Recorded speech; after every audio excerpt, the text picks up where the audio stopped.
अभी हम लोग नारद भक्ति सूत्र पर चर्चा करेंगे। पिछली बार नारद भक्ति सूत्र के 14 नंबर सूत्र तक हम लोगों ने चर्चा किया गया था। आज 15 नंबर सूत्र से चर्चा को आगे बढ़ाएंगे। 15 नंबर सूत्र पर चर्चा शुरू करने के पूर्व कुछ पीछे हम चलते हैं और जिस पर हम लोगों ने चर्चा किया था या सुना था उसको याद करते हैं थोड़ी देर के लिए। कुछ सूत्र पर हम पुनः उस पर विचार करते हुए आगे बढ़ूंगा। आज जहाँ से चर्चा हम शुरू करेंगे अर्थात 15 नंबर सूत्र में हम मान के चलते उसके भूमिका के रूप में कुछ सूत्र को फिर से हम याद करते हैं। ये सूत्र नंबर 4, 5 और 6, इसमें ये बताया गया है कि जिनके जीवन में भक्ति प्राप्त हो उनका लक्षण क्या है और वो कैसा कर्म करते हैं, उन्हें किस प्रकार कर्म करना चाहिए, क्या क्या सावधानी रखनी चाहिए और गुरु की आवश्यकता के बारे में भी हम लोगों ने सुना पढ़ा। तो चौथे नंबर सूत्र में नारद जी कह रहे हैं यम लब्ध्वा पुमान सिद्धो भवति अमृतो भवति तृप्तो भवति। और 5वें नंबर सूत्र में नारद जी कह रहे हैं कि भक्ति प्राप्त होने के बाद उनके जीवन का बाहरी और आंतरिक लक्षण क्या होता है उस पर चर्चा करते हुए नारद जी कह रहे हैं यत् प्राप्य न किंचित वांछति न शोचति न द्वेष्टि न रमते नोत्साही भवति।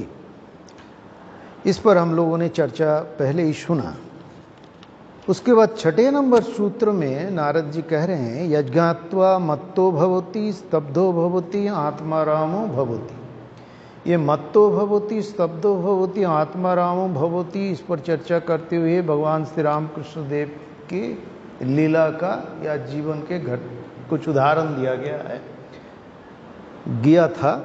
जैसे श्री रामकृष्ण देव जब भक्तों के साथ भगवत प्रसंग करते थे या कीर्तन आदि में मत्त हो जाते थे तो धीरे धीरे उनके भीतर समाधि का अवस्था तथा भावमुक्त अवस्था में जाते हुए समाधि की अवस्था में चले जाते थे, अर्थात आत्माराम हो। पहले मत्तो हो जाते थे, फिर स्तब्ध हो जाते थे, फिर आत्माराम अर्थात अपने आत्मा में स्थित हो जाते थे, लीन हो जाते थे। तो भक्तों लोग के लिए जीवन में किन बातों पर विशेष रूप से ध्यान देना चाहिए वो हम लोगों ने ये चौथे, 5वें, 6ठे सूत्र में जो भक्ति प्राप्त करता है उसके जीवन के क्या क्या लक्षण होता है, आंतरिक या बाहरी लक्षण, इस पर हम लोगों ने देखा, इस पर चर्चा सुना। और साधना के मार्ग में चलते हुए गुरु की विशेष रूप से आवश्यकता है। गुरु की आवश्यकता क्यों है और शास्त्र में गुरु की आवश्यकता के बारे में क्या कहा गया उस पर भी हम लोगों ने चर्चा सुना। और महापुरुष लोग हो, अवतारी पुरुष लोग हो, जब आते हैं वो साधना के द्वारा साधना में सिद्धि लाभ करते हैं। सिद्धि लाभ करने के बाद उनके लिए शास्त्र में बताए हुए मार्ग में चलने का जरूरत नहीं रहता है, फिर भी वो शास्त्र के अनुसार चलते हैं। क्यों चलते हैं? ये कहा जाता है कि साधारण लोग जो है वो जो जिस मार्ग में है उस मार्ग की जो महापुरुष हो, अवतारी पुरुष हो व शक्तिमान पुरुष हो, वो जैसा जैसा कर्म करते हैं, चलते हैं, उसका अनुसरण करते हैं। भगवान भी गीता में भी ये बात कह रहे हैं। तो श्री राम कृष्ण देव के जीवन में इस चीज का देखते हैं हम, गुरु की आवश्यकता क्यों है और शास्त्र में गुरु की आवश्यकता के बारे में जो कहा गया है उस पर विशेष रूप से ध्यान देना आवश्यक है। श्री रामकृष्ण देव अवतार वरिष्ठ भगवान स्वयं युग युग में अवतीर्ण होते हैं भगवान जीव के कल्याण के लिए, उन्हें मार्गदर्शन कराने के लिए। तो यहाँ श्री रामकृष्ण देव के जीवन में भी हम देखते हैं कि वो आते हैं और अलग अलग मत और पथ में साधना करते हुए साधना में सिद्धि लाभ करते हैं। पर जिन जिन मार्ग में चलने के लिए वो प्रयास करते हैं, उन मार्ग में जब चलते हैं तो गुरु ग्रहण करते हैं। हम देखते हैं कि रामायणपंथी साधु जटाधारी, उनकी भी शिष्यत्व ग्रहण करते श्री रामकृष्ण देव। बाद में वो अपने इष्ट जो उनको श्री रामकृष्ण देव के पास छोड़ के जाते हैं, उसमें विस्तार से मैं नहीं जा रहा हूं, पर वो साधना में सिद्धि लाभ करते हुए हम देखते हैं श्री रामकृष्ण देव के जीवन में जो गुरु आए, अद्वैत साधना में जब श्री रामकृष्ण देव शुरुआत करते हैं तो तोतापुरी जी उनके गुरु के रूप में आते हैं। तंत्र साधना के रूप में जब वो तंत्र साधना करते हैं तो भैरवी ब्राह्मणी गुरु के रूप में आते हैं। पर यहाँ एक विशेष बात है, जटाधारी हो, तोतापुरी जी हो या भैरवी ब्राह्मणी हो, श्री रामकृष्ण भगवान स्वयं उनको गुरु के रूप में स्वीकार करते हैं। और हम देखते हैं उन गुरुओं के जीवन में साधना में जो कमियां रह गया था, वो कमियां दूर हो जाते हैं। हम इस पर थोड़ा देखें, विशेष रूप से तोतापुरी जी का। तोतापुरी जी अद्वैत साधना करते थे, पर हम श्री रामकृष्ण देव जी के जीवन में देखते हैं कि वो संध्या काल में भगवत नाम करते थे, कीर्तन गाते थे, ताली बजा के भगवान नाम करते थे। तो एक दिन तोतापुरी जी ऐसे मजाक में उनको श्री रामकृष्ण देव को कहा, अरे क्या रोटी ठोकते हो, अर्थात वो सोचते हैं कि ये क्या नाम कर रहा है, स्वयं ब्रह्म है, ब्रह्म क्या करे। तो श्री रामकृष्ण देव, नहीं नहीं, मैं तो माँ का नाम कर रहा हूँ, मैं रोटी नहीं ठोक रहा हूँ। यही तोतापुरी जी का जो न्यूनता थी अर्थात साधना में, अनुभूति में, कि शक्ति को नहीं मानने का, श्री रामकृष्ण देव शक्ति को माना। और ये संसार जो है शक्ति के बिना संभव नहीं है। श्री रामकृष्ण देव जीवन में उतार के इसको दिखाया, पर तोतापुरी जी इस चीज को मानते नहीं थे। अर्थात एकांगी कह सकते हैं हम, मैं इसको सत्य को समझा हूं, यही मात्र छोड़ के और कुछ हो नहीं सकता, ये भाव उनके भीतर था, जो अलग अलग मत और पथ को मानने वाले लोगों में भी ये दिखता है। तोतापुरी जी मां को नहीं माना, शक्ति को नहीं माना, उनके जीवन में कैसे परिवर्तन आता है। एक बार बहुत शारीरिक कष्ट के कारण तोतापुरी जी ने सोचा कि ये शरीर जो मेरे आध्यात्मिक अनुभूति के उस अवस्था में पहुंचने के बाद भी हमें उस अवस्था में बने रहना नहीं देता है, शारीरिक कष्ट के कारण बार बार मन नीचे उतरता है, क्यों ना हम इस शरीर को नष्ट कर दें। तो आप लोगों ने जो देखा दक्षिणेश्वर के पास गंगा को कितनी चौड़ी और गहरी, तो उसमें तोतापुरी जी सोचे कि मैं गंगा में उतरकर अपने शरीर को नष्ट कर दूं। तो हम देखते हैं कि वो गंगा में उतरते हैं और डूबने लायक पानी नहीं मिलता है, इस ओर से उस ओर पहुंच जाते, फिर उस ओर से फिर दक्षिणेश्वर पहुंच के आ जाते हैं।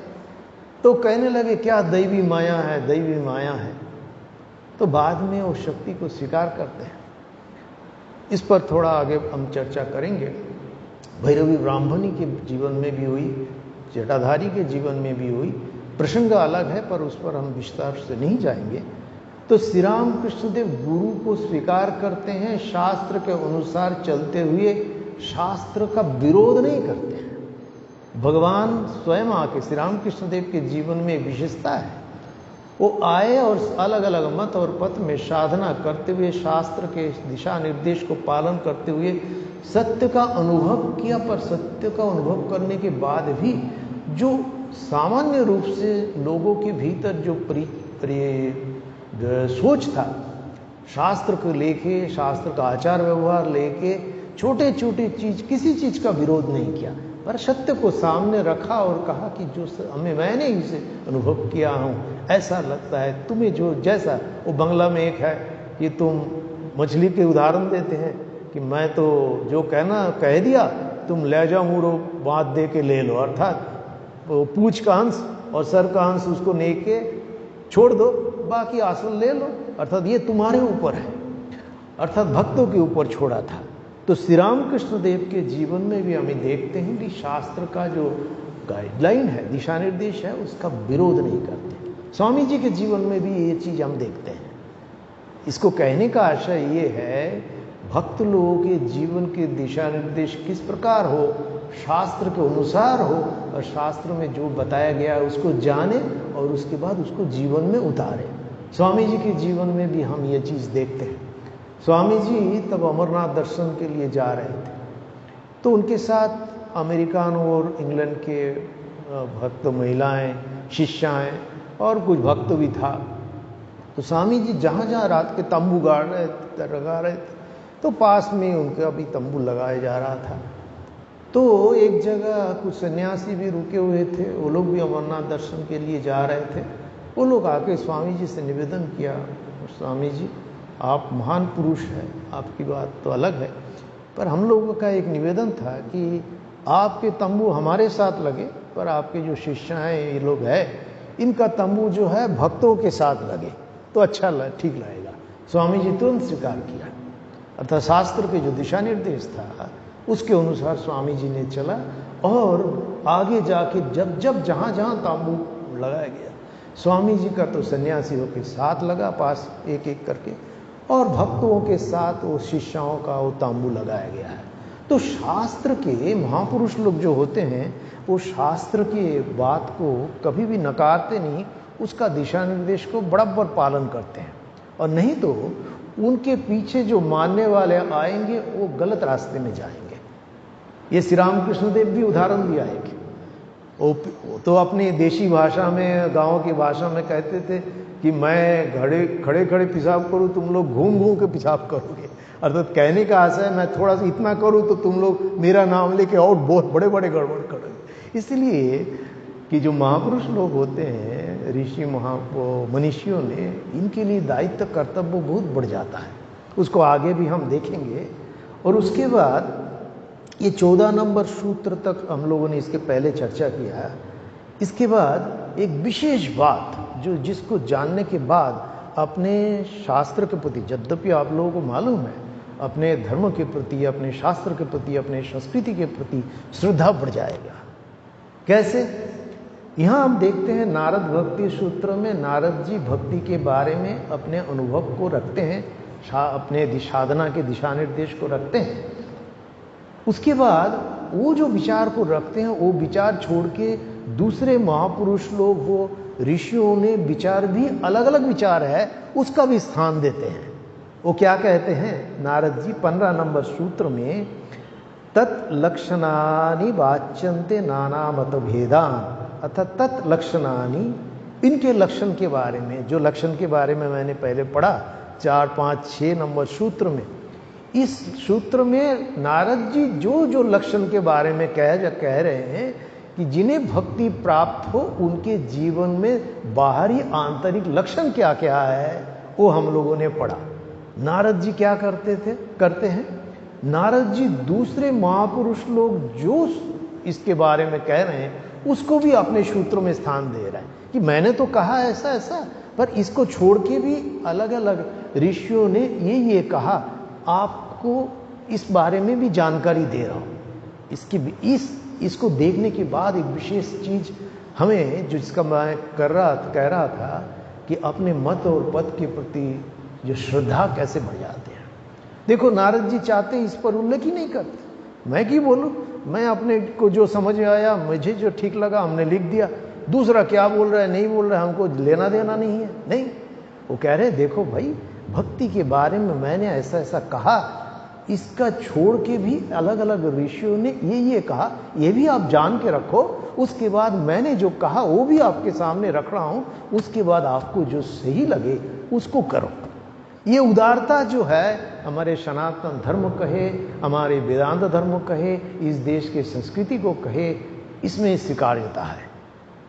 आपके मत ये है, उसको भी हम सुनते हैं, उसके बाद रखते हैं हमारा मत भी ये है, उसको भी बोलने का। सबको अपना अपना मत को सामने रखने का हम अधिकार देते हैं। पुरुष हो स्त्री हो सबको अधिकार देते हैं कि तुम्हें जो सही लगता है आध्यात्मिक जीव, क्योंकि अलग अलग हो सकते हैं सब जीव का, अर्थात जीव कहने का आशय ये है मनुष्यों का, जो साधक साधना करते हैं उसका अनुभव अलग अलग हो सकता है। हम इस अनुभव को इसीलिए श्री रामकृष्ण देव अलग अलग मत और पथ में साधना करते हुए सत्य को हमारे सामने रखा।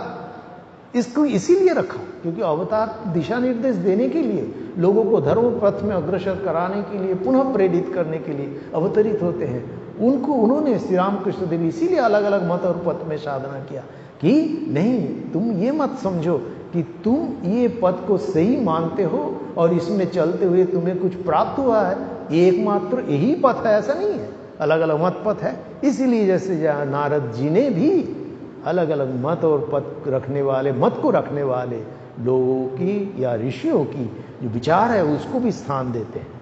ये एक विशेषता है हमारे मत और पथ में, हमारे सनातन परंपराओं में, हमारे शास्त्रों में, हमारे संस्कृति में। नारद जी क्या कहते हैं कि ये जो लक्षण के बारे में, अर्थात भक्ति प्राप्त होने से जो जो लक्षण के बारे में बताया गया है, ये लक्षण तो हम आपको बताए, पर इसके बाद इसको लेके दूसरे मत भी हैं। वो लक्षण क्या क्या है, वो उस समय की बात है। ये अलग अलग विचार रखने वाले पराशर के ऋषि, पराशर के पुत्र व्यासदेव, वो क्या कहते हैं कि भक्ति क्या है, तो ये है पूजादिषु अनुराग इति पाराशर्य, अर्थात पराशर ऋषि के पुत्र व्यासदेव वो कह रहे हैं पूजादिषु, पूजा आदिषु माने पूजा माने बाह्यिक पूजा, वो मानस पूजा भी हो सकता है, बाह्यिक पूजा भी हो सकता है। पूजादिषु अनुराग, अच्छा ये अनुराग के बारे में कहते हुए पहले भी हम लोगों ने सुना पढ़ा। देखिए मैं इसीलिए कह रहा हूं कि पुराने जो सूत्र हम लोग पढ़ चुके हैं उसको भी दिमाग में रखे, ध्यान रखिए अनुराग क्या है। इस पर हम लोगों ने पहले भी चर्चा किया और पहले भी चर्चा सुनी। ये अनुराग किस प्रकार हो, इसके सूत्र में 10 नंबर सूत्र में कहा जा रहा है अन्याश्रयानम त्याग इति अनन्यता। अनुराग अनन्यता के साथ जोड़ना पड़ेगा। मेरी अनुराग है रामकृष्ण में है, तो उसमें पूरा 100% मन उसी में, दूसरे में हम नहीं जाएंगे, अनन्य भक्त होना पड़ेगा। इसलिए यहां शास्त्र अन्य आश्रयानाम त्याग, अन्य आश्रय का त्याग। ये इष्ट भी अन्य आश्रय हो सकता है, हमने अपने इष्ट को आश्रय के रूप में स्वीकार किया है, तो पर उसमें सचमुच में अनन्यता हो, अनुराग हो, तब हम एकमात्र इसी में समर्पित होंगे, दूसरे का आश्रय में नहीं जाएंगे। इस पर हम आगे भी चर्चा किया था पहले भी। तो ये हमारा अनुराग किस प्रकार है, अनुराग है पर्टिकुलर एक चीज के प्रति संपूर्ण समर्पण, ये अनुराग है। ये अनुराग इसीलिए कहा जा रहा है, यहाँ पराशर ऋषि कह रहे हैं पूजादिषु अनुराग इति पाराशर्य। अनुराग में ये चीज अभी समझना चाहिए, सांसारिक जो चीज हमें भगवान की ओर ले जाने में बाधक, उस पर विराग, और भगवान की ओर जाने में जो विचार, जो घटना, जो चिंतन, जो विचार हमें प्रेरित करता है वो है अनुराग। और नहीं तो इसीलिए बोलते हैं विषय विराग, ठाकुर कह रहे हैं विषय में विराग और ईश्वर में अनुराग, ये दोनों में फर्क है। ईश्वर में अनुराग माने पर्टिकुलर ईश्वर में ही हमारा अनुराग, और किसी में नहीं, इधर भी है इधर भी है, वो नहीं होता है, तब अनुराग नहीं कहा जा रहा है। तो पूजा आदिशु, भगवान की पूजा, बाह्यिक पूजा, मानस पूजा, दोनों पूजा। और देखो इसको पूजा कहा जा रहा है, बाह्यिक पूजा, मानस पूजा, किस लिए? क्योंकि पुराने जमाने हम देखते हैं 4 आश्रम, ब्रह्मचर्य, गारस्थ, वानप्रस्थ, संन्यास। तो वानप्रस्थ में जब वो ऋषि के आश्रम में चले जाते, जंगल में चले जाते हैं, तब ये बाहरी आवरण, बाहरी चीजें मिलने का समय, वो सुविधा नहीं है। गृहस्थ जीवन में जब हम संसार में हैं पैसा कमा रहे, सब कुछ कर रहे, तब हमारे पास वो चीज़ खरीदने का सामर्थ्य है। तो इसीलिए बाहरी पूजा तो हम करेंगे, आंतरिक पूजा के लिए भी उस समय, इसीलिए शास्त्र में ठाकुर की पूजा करते हैं, उसमें वाह्यिक पूजा मानस पूजा दोनों है। तो मानस पूजा के लिए भी अपने आप को तैयार करना जरूरी है, क्योंकि एक समय जाके मानस पूजा ही करना पड़ेगा। तो वाह्यिक पूजा के लिए जो चीज़ें जरूरत है वो हमें वहाँ जाके नहीं मिलेगा। इसीलिए कहा जा रहा है बाह्य पूजा, आंतरिक पूजा जो है, पाराशर्य पराशर ऋषि के पुत्र व्यासदेव कहते हैं पूजा आदि में अनुराग। अच्छा, पूजा आदि में अनुराग इसको कहते हुए ये किस प्रकार हम कैसे करते हैं, इस पर इसके पहले भी जब हम आरत त्रिकम पर चर्चा कर रहे थे उस समय हमने कहा था कि ठाकुर की जो आरती करते हैं ये पंच तत्व से हम करते हैं। पंच तत्व क्या है? उन्हीं का, भगवान का ही दिया हुआ चीज़, उन्हीं का ही सब कुछ है, उन्हीं के माध्यम से उनको आरती करते हैं, उनको याद करते हैं। अर्थात ये सब का उद्देश्य जो है मन को उसी रंग में रंगाना, अर्थात भगवान के मन में अनुराग पैदा करने के लिए बाह्यिक जो चीज़ हम करते हैं उस चीज़ के माध्यम से मन को उस चीज़ में लगा के रखना। तो इसलिए देख, आरती में हम क्या करते हैं, अग्नि पंचदीप से आरती करते हैं, तो ये अग्नि तत्व से जुड़े हुए हैं, अर्थात भगवान के यही चीज़ है। पंचतत्व हम इसलिए हम बोलते, कोई किसी का देहांत हो जाए तो बोले वो पंचतत्व में विलीन हो गया, मतलब जहाँ का जहाँ वो चला गया, शरीर नष्ट हो गया, तब वो जीवात्मा लिंग शरीर के रूप में निकल जाते हैं। तो यहाँ पंचतत्व क्या है? अग्नि तत्व है, उसके बाद क्या हम क्या, जल तत्व है, उसके बाद वायु तत्व है, उसके बाद है आकाश तत्व है, उसके बाद क्या होता है, और जल तत्व हो गया, अग्नि वायु जल भूमि, भूमि का गंध तत्व है, पृथ्वी भूमि, तो गंध तत्व में पुष्प से हम करते हैं आरती। तो ये पांचों चीज का, पांचों ये चीज जो यूज करते हैं हम, ये सिंबॉलिक है, माने भगवान का ही चीज उनके द्वारा उन्हें आरती करते हुए उनके चीजों के माध्यम से अपने मन को भगवान के साथ जुड़ के रखने का अभ्यास करना। अभ्यास है ना, तो कौन थे भगवान कृष्ण गीता में कह रहे हैं वैराग्य है ना, वैराग्य एक्सटर्नल चीज, विषय से विड्रॉल करना, और अनुराग किसमें? भगवान में। तो इसीलिए ये प्रोसेस है, ये सिस्टम है, क्योंकि हम लोग साधारण तो स्थूल शरीर में जब तक है तब तक स्थूल चीज छोड़ के सूक्ष्म चीजों की ओर मन जल्दी जाता नहीं, उस चीज को पकड़ता नहीं, इसीलिए स्थूल चीज के माध्यम से उसको अभ्यास कराया जाता है, उसके बाद उस अभ्यास को मेंटल लेवल पे ले जाने का एक प्रयास है। तो इसीलिए मानसिक स्तर पर भी पूजा में एक व्यवस्था है। तो ये पंचतत्व का जो तत्व के द्वारा भगवान की पूजा, तो इसलिए ये व्यासदेव कह रहे हैं कि भगवान में अनुराग जो है पूजा आदि के माध्यम द्वारा वो भक्ति कहा जाता है, ये व्यासदेव कह रहे हैं।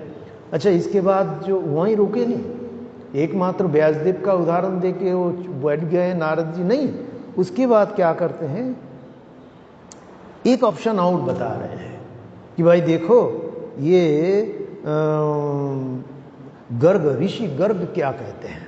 तो ऋषि गर्ग कहते हैं कथादिषु इति गर्ग, कथा आदि में अनुराग हो। ये समय कथा सुनने के लिए तो कई लोग चले जाते हैं, पर कथा सुनने के लिए जाने के बाद भी वो सांसारिक बुद्धि रहता है। कई बार आप देखे होंगे, ये निंदा नहीं है, पर जो मनुष्यों का जो स्वभाव है, प्रकृति है, वो संसार की ओर ही ज़्यादातर है। हम देखते हैं कि अच्छा बड़े वक्ता आया, बड़े प्रकार का वो कथा सुनने गया, अच्छा तुम गए थे, अरे उसका प्रवचन सुनने तुम नहीं गए, अरे वो तो बहुत बड़े वक्ता है।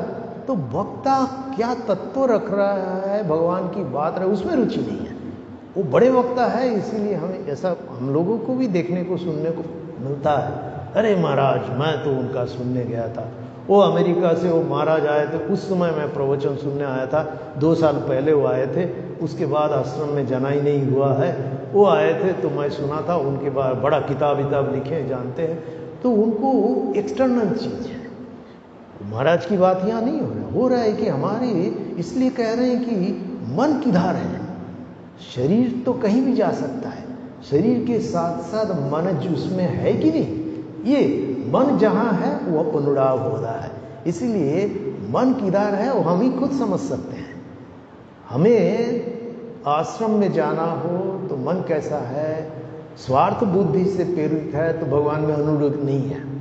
मैं एक उदाहरण दे रहा हूँ, ये फैक्ट है, हम भी उसी में गड्ढे में हैं, हम इसका अपने आप को कुछ बड़ा नहीं मान रहा हूँ, मैं एक उदाहरण देता हूँ।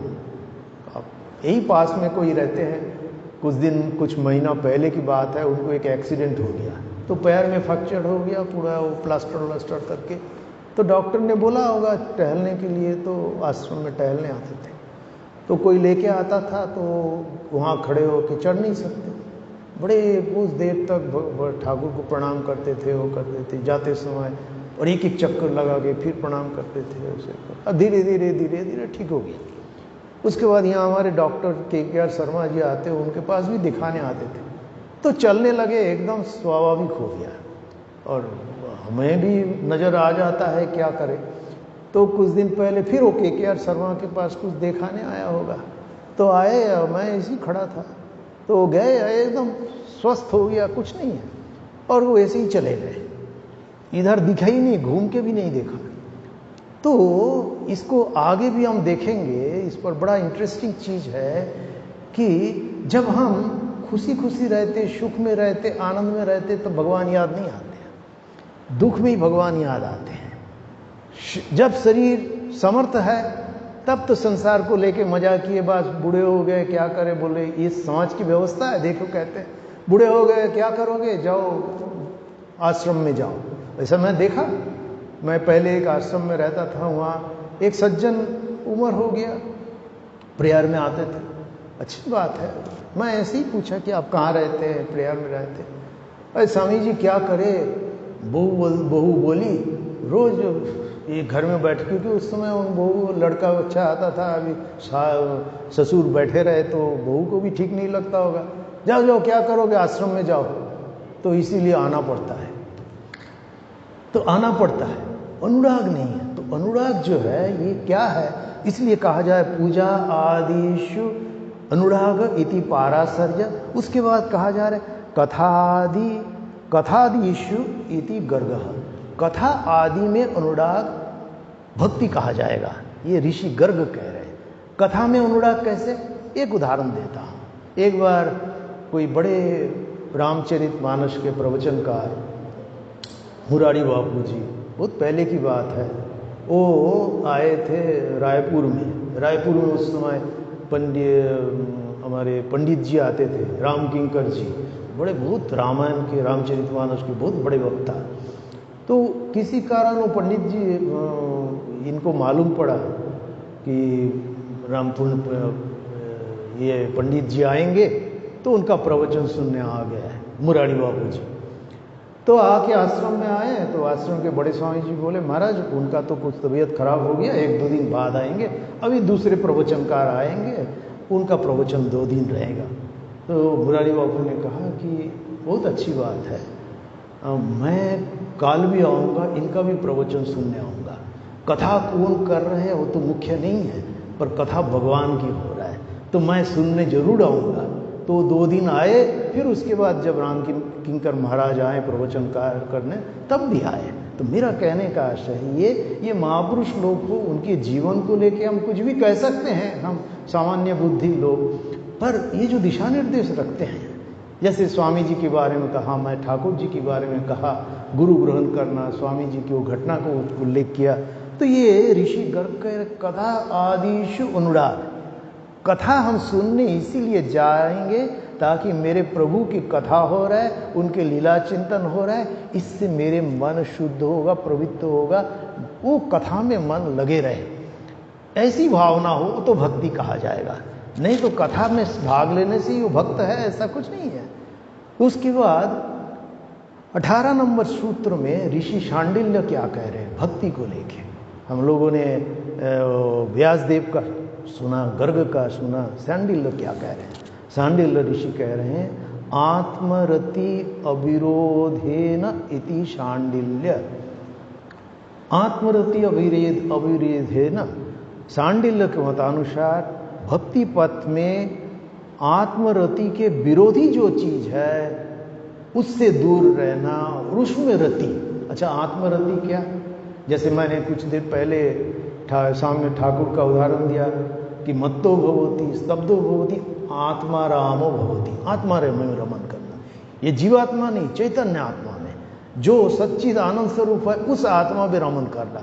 वो कैसे होता है? एक तो अभ्यास से, बार बार अभ्यास से, और इसमें गति जो है भगवतमुखी होता है, सत्य की ओर होता है, इस आत्मरति अवेयरनेस की ओर होता है।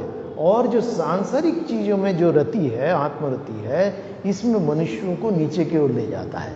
पर जो भगवान के लिए जो आत्मरति है, आत्मा रामो भवति, आत्मा में लीन हो जाता है, अर्थात वही मेरे भीतर जो चैतन्य सत्ता है, मेरे भीतर जो सच्चिदानंद स्वरूप भगवान की उपस्थिति है, वही सर्वत्र विराजमान है, सभी में आए, ये बोध जब हो जाता है उसको आत्मरति कहा जाता है। तो शांडिल्य भक्ति कह रहे हैं शांडिल्य ऋषि कि ऐसा जब होगा तो भक्ति कहा जाएगा, और उसके विरोधी जो कुछ है सबको छोड़कर उसमें अनुराग होगा, तभी वो भक्ति कहा जाएगा। ये देखिए नारद जी अलग अलग ऋषियों ने क्या कहा वो हमारे सामने रखा। श्री रामकृष्ण देव के जीवन को थोड़ा सा इसको पकड़ने का कोशिश करें। ठाकुर जी ने जब मास्टर महाशय को वचनामृत या कथामृत जो हम पढ़ते हैं, मास्टर महाशय इतने पंडित थे, टीचर थे, उन्होंने मास्टर महाशय बीच बीच में आते थे और ठाकुर जी की बात को लिखते थे, वही जाके हम कथामृत के वचनामृत के रूप में हमें मिलता है। पर श्री रामकृष्ण देव ने मास्टर महाशय को निर्दिष्ट किया था, क्योंकि उस समय और कई कोई लिखना शुरू किया, माना कर दिए थे।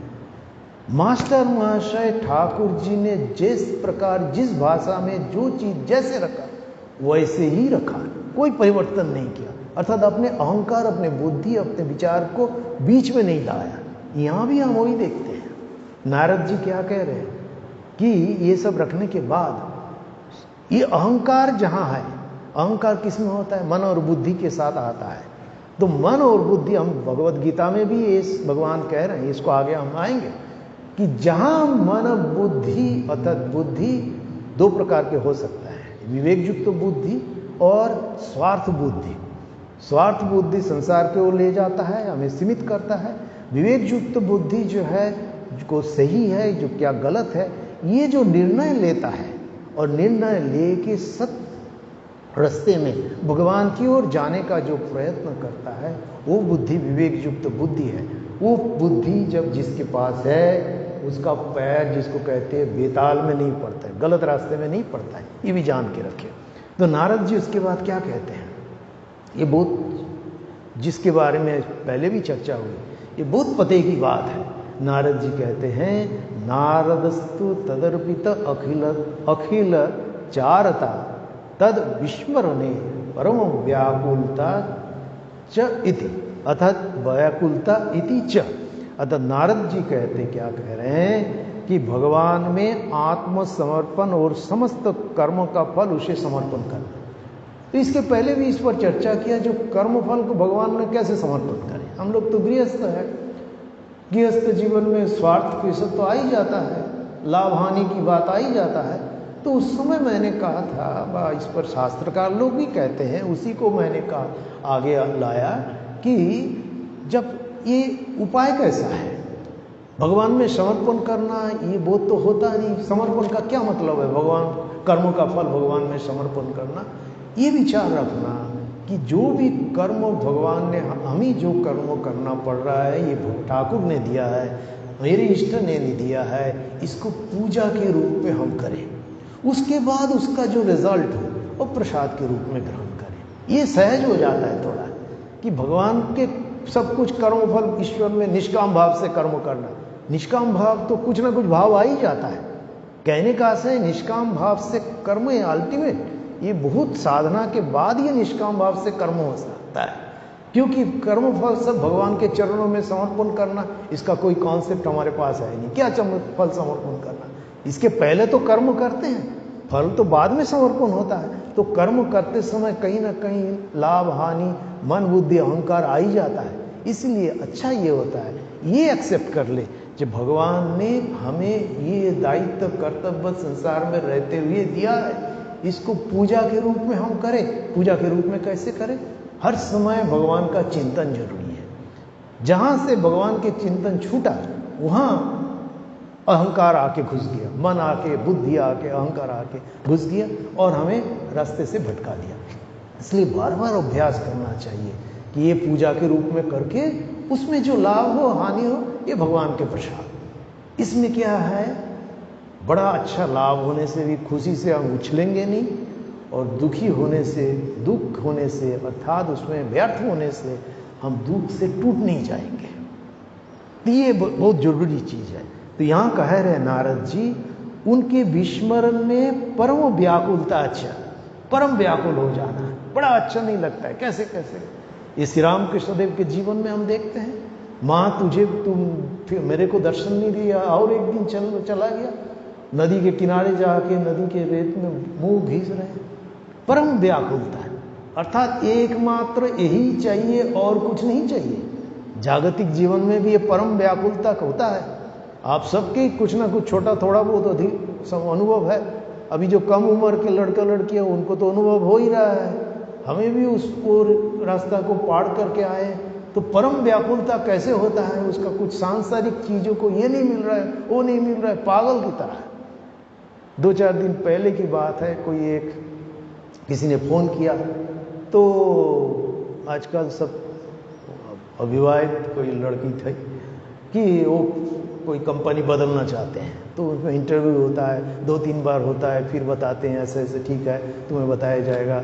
तो फिर उसका अपना कुछ सब कुछ अभी का जो सिस्टम है, तो उसमें वो इतने पागल जो ये नौकरी कोई नौकरी कर रही है, उसमें कम से कम मेरे हिसाब से 60-70 हज़ार कुछ मिल रहा होगा, पर वो मिल जाए तो नहीं तो दिमाग, रात को नींद नहीं आ रहे, उसका अभी तक नहीं बताया, अभी नहीं बताया, कैसे बताया। उसमें 1 लाख पैकेज है, मंथली में 1 लाख मिलेगा, इसका भूल जा रहे, इसको छोड़ दूंगी मैं बोला भाई देखो स्टेप बाय स्टेप जाते हैं।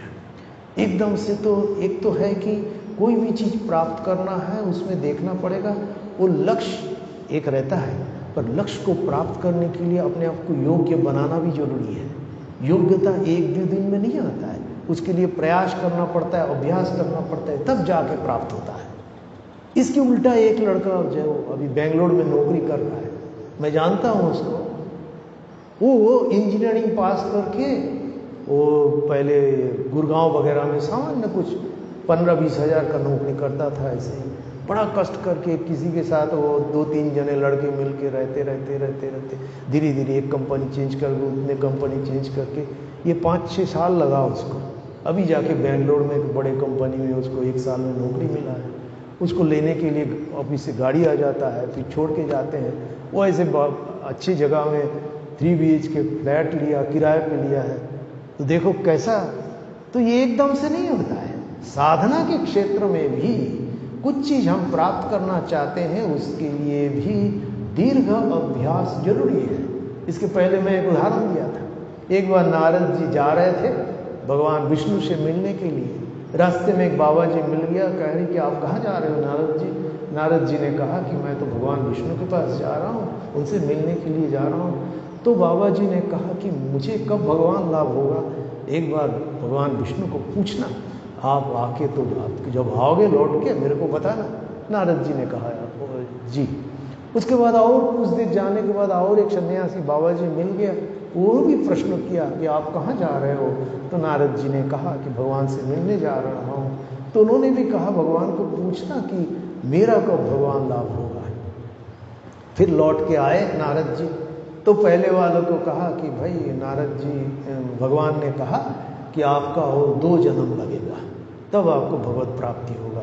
वो बड़ा दुखी हुए, ये अभी सोच रहा था अभी हो जाएगा, फिर से 2 जन्म। उसके बाद तो नारद जी आगे बढ़े, दूसरे साधक के पास गए और वो दूसरे साधक बैठा हुआ था कोई इमली झाड़ के नीचे। तो नारद जी ने कहा, भगवान ने कहा इमली झाड़ में जितने पत्ते हैं इतने जन्म के बाद आपको भगवान लाभ होगा। वो खुशी से नाचने लगे कि भाई जब भगवान तो निश्चय किया मेरा मुक्ति होगा ही, मैं भगवान से मिलूंगा ही। तो ये दृष्टि बदल जाए तो सृष्टि बदल जाए, इसीलिए लगे रहना पड़ता है। हम अपने योग्यता का सोच समझ हमें नहीं है, तो साधना के क्षेत्र में भी इस चीज का बड़े चीज ध्यान देना जरूरी है। भगवत गीता में भी भगवान क्या कह रहे हैं, इसको कहते हुए आज समाप्त करूंगा। ये जो कहा ना भगवान कि भगवान पे आत्मरति, अविरोधी और बाकी चीज में उस पर अपने आप को अलग करना। भगवत नारद भक्ति सूत्र में भी 12 नंबर सूत्र शायद उसमें है कि तस्मिन अनन्यता तद विरोधीषु उदासीनता च, यही चीज हम देखते हैं यहाँ। आत्मरति अविरोधी अविरोधेन इति शांडिल्य, शांडिल्य ऋषि भी यही कह रहे हैं। आत्मरति अर्थात भगवान के साथ रति के विरोधी जो भी कुछ है उसका त्याग करना, उसमें मन ही नहीं लगाना। वो तो अलग विषय है, कैसे नहीं लगाना है। हम जब भगवान की ओर दृष्टि जाएंगी अपने आप छूट जाएगा। पश्चिम की ओर जाए तो पूर्व अपने आप पीछे चल जाएगा। भगवान कृष्ण क्या कहने हैं, अर्जुन के माध्यम से भगवान कृष्ण इस दिशा में हमें दिशा निर्देश देते हैं। क्या कह रहे हैं? ये गीता के 8वें अध्याय अक्षर ब्रह्म योग, इसके 7वें सूत्र में 7वें श्लोक में भगवान कह रहे हैं तस्मात् सर्वेषु कालेषु माम अनुस्मर युद्ध च, कि अर्जुन को उपदेश कर रहे युद्ध क्षेत्र हमारे लिए संसार युद्ध क्षेत्र ही है। जो लाइफ हमने स्वीकार किया उस लाइफ में रहते हुए भी हमें लड़ाई करना पड़ता है, अलग अलग समय में युद्ध करना पड़ता है, परिस्थिति को सामना करना पड़ता है, परिस्थिति से लड़ के अपने आप को परिस्थिति के अनुकूल कर लेना पड़ता है, या परिस्थिति के अनुकूल ना हो, हमें उसके साथ लड़ने का योग्यता नहीं हो तो अलग हो जाओ, भग जाओ, इसमें बुद्धिमानी है। तो यहाँ नारद ये भगवान कृष्ण कह रहे हैं तस्मात् सर्वेषु कालेषु माम अनुस्मर युद्ध, मुझे अनुस्मरण सदा स्मरण करते हुए ये लड़ाई करो। जो मैं कह रहा था पूजा के रूप में कर्म करो, भगवान को सदा याद करते हुए, ये अभ्यास से ही संभव है। नहीं तो देखो अभ्यास करो करते करते अचानक विस्मरण हो जाता है, क्योंकि सांसारिक बुद्धि, सांसारिक सोच, इंद्रिय आसक्ति इतने तीव्र है, जन्म जन्म हम यही करते आए हैं, और उसके विरोधी कुछ करना हो तो कितने अभ्यास की जरूरत है। इसीलिए धैर्य के साथ लगे रहना पड़ता है। इसलिए क्षुरस्य दारा निशिता दुरतया दुर्गम पतस्तत् कवयो वदंती, मुनि ऋषि ने इसीलिए कहा कि आध्यात्मिक जीवन में चलना जो है ना, ये तलवार के धार के ऊपर चलने जैसा है। किसी भी चीज को प्राप्त करना कितने कठिनाई है। जागतिक जीवन में भी हम देखते हैं, कोई भी एक जगह पहुंचने के लिए अपने आप को कितने योग्य बनाना पड़ता है, कितना स्ट्रगल है, कितना कुछ छोड़ना पड़ता है, कितना कुछ त्याग करना पड़ता है, तब जाके हम उस चीज को प्राप्त करते हैं। तो जागतिक जीवन में इतना जरूर जैसा है, आध्यात्मिक जीवन में भी वही है। इसलिए भगवान कह रहे हैं कृष्ण को, कृष्ण के अर्जुन के माध्यम से हम सबको कह रहे हैं कि तस्मात् सर्वेषु कालेषु, सर्वेषु कालेषु, सब समय अर्थात सर मुहूर्त में मामन स्मरो, मुझे स्मरण करो और करो, युद्ध करो। युद्ध से भाग नहीं सकते, तुम्हें जो दायित्व भगवान ने दिया है उससे भाग नहीं सकते। सहज उपाय क्या? उनका दिया हुआ दायित्व कर्तव्य है, इसलिए पूजा के रूप में करो, ये सहज हो जाता है हम लोगों के लिए। उसके बाद क्या? मयि अर्पितो मनो बुद्धि, मन बुद्धि को मेरे पे अर्पण करो, नहीं तो मेरा मन, मेरा बुद्धि, मेरी बुद्धि, तब अहंकार आ जाएगा। तो मेरे अर्पण नहीं होगा, तब मैं कर सकता हूं, मेरे से ये हो सकता है, मेरे से जैसा कौन कोई है क्या, ये अहंकार आ जाता है। तब अनुस्मरण नहीं होगा, आत्मरति नहीं होगा, उसके लिए अभ्यास करना है। तो इसलिए भगवान कृष्ण कह रहे हैं मयि अर्पितो मनोबुद्धि मामे वैश्यस्य संशयम, अर्थात मुझे स्मरण करो और युद्ध करो, मुझ में मन और बुद्धि को अर्पित करके। ये बड़ा इंपॉर्टेंट चीज, मयि अर्पितो मनोबुद्धि, मन बुद्धि को, क्योंकि हमारा जो कुछ है सब कुछ अहंकार, मन बुद्धि चित्त अहंकार, माइंड स्टफ जो भी कुछ है, मैं मेरापन है, वो मन बुद्धि को लेके ही है। बुद्धि के अहंकार, मन के अहंकार, मेरे, क्योंकि जो भी कुछ चिंता हम करते मन के सहारे करते हैं, तो मेरे को अर्पण कर दो। जब मैं उनको दे दिया तो मेरा तो मन बुद्धि नहीं रहा ना, तो अहंकार आने का नहीं है। इसीलिए भगवान कह रहे हैं, देखो गीता में जो कहते हैं सर्वशास्त्र का सार है, वेद का निचोड़ है ये भगवत गीता।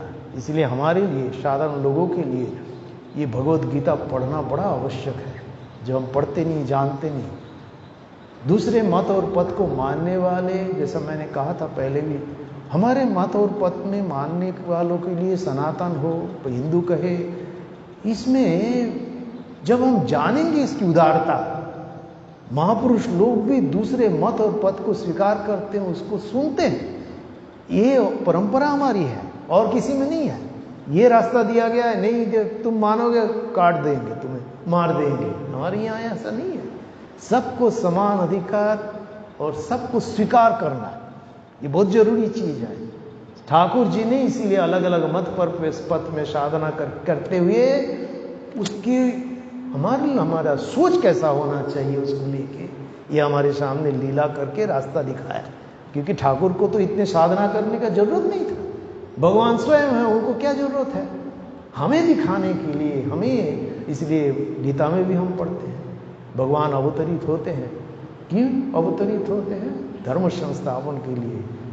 और यदा यदा हि धर्मस्य ग्लानिर्भवति भारत अभ्युत्थान अधर्मस्य तदात्मानं सृजाम्यहं परित्राणाय साधूनां विनाशाय च दुष्कृतां। ये हम सबके भीतर साधु वृत्ति असद वृत्ति है। असद वृत्ति दूर कैसे होगा? साधु वृत्ति को डेवलप करो। इसलिए श्री रामकृष्ण देव कहते हैं कि भक्त को भगवत प्रसंग करना चाहिए, सत्प्रसंग सच्चर्चा करना चाहिए, सुनना चाहिए। पर सत्प्रसंग सच्चर्चा व्यक्ति को ना देखते हुए सत्प्रसंग सच्चर्चा में जब हम ध्यान देते हैं तब हम उस चीज का रस ले पाते हैं।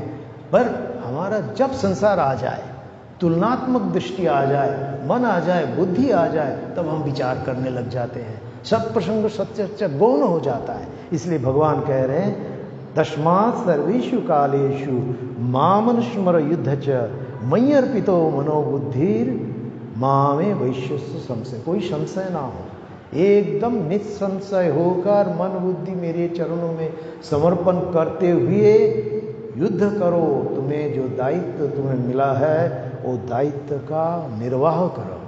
ये हमारे लिए दिशा निर्देश है। तो आज हम लोगों ने 15,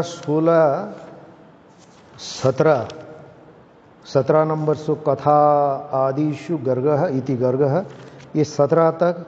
और उसके बाद सांडिल्य ऋषि क्या कहते हैं, फिर नारद जी क्या कहते हैं, यहाँ पढ़ा 19 तक सूत्र तक हम लोगों ने चर्चा सुनी।